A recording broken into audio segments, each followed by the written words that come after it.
Il ne faut pas avoir peur des techniques, il ne faut pas fantasmer sur les techniques, mais il ne faut pas se laisser faire avec les techniques. Et notamment, il ne faut pas laisser un certain nombre d'intérêts privés enfermer les techniques dans des savoir-faire dont eux seuls auraient connaissance ou méconnaissance. On a besoin de développer la culture technique chez l'ensemble des citoyens pour pouvoir vivre avec la technique.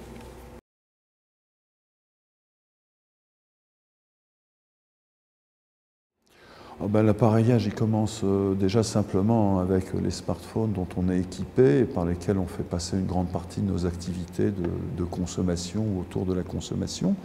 Et puis, on est en train d'entrer dans un monde où petit à petit, on s'accoutume à avoir d'autres objets sur soi, un bracelet, une montre. Mais l'appareillement est plus général. Ce n'est pas simplement les objets qu'on porte sur soi et qui récoltent de l'information et nous la retransmettent. C'est aussi l'ensemble des outils qui nous permettent de consommer. Une carte de fidélité, une carte de paiement. Et effectivement, toutes nos actions de consommation sont très largement médiatisées par des appareils dont on a peu ou prou le contrôle.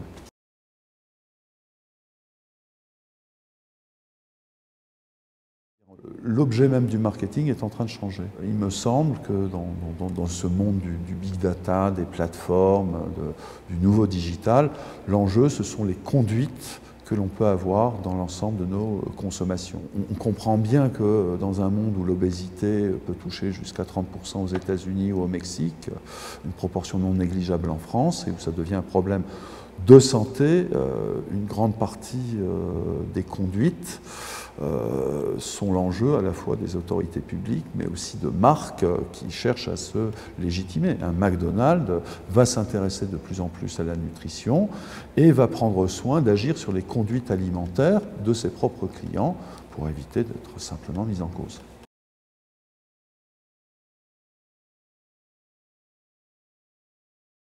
En termes de relations sociales, ça peut avoir un effet de bulle. C'est-à-dire tout simplement, on risque d'être dans une société où tout le monde ne partage pas les mêmes centres d'intérêt, les mêmes sources d'information, le même référent. Et certains sociologues s'intéressent à ça au travers d'une notion qui s'appelle la notion de polarisation. Alors, effectivement, il y a un risque de fragmentation de la société. Est-ce qu'il est avéré? J'en suis pas sûr. Est-ce qu'on doit s'y intéresser? Oui, absolument.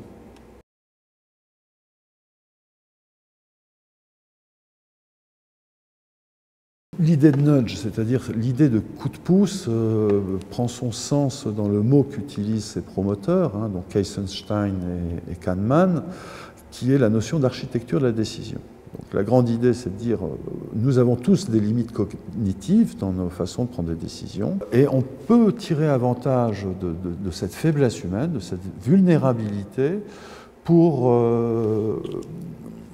organiser, architecturer les prises de décision et encourager celles qui vont dans le sens d'un bien commun ou d'un bien-être personnel. On le comprend bien effectivement dans un domaine alimentaire où les questions nutritionnelles sont importantes. La gourmandise nous conduit à consommer trop de sucre, trop de sel et trop de graisse. Des dispositifs de nudge permettraient sans douleur et sans effort, sans coercition, d'amener les individus à avoir des pratiques alimentaires plus saines.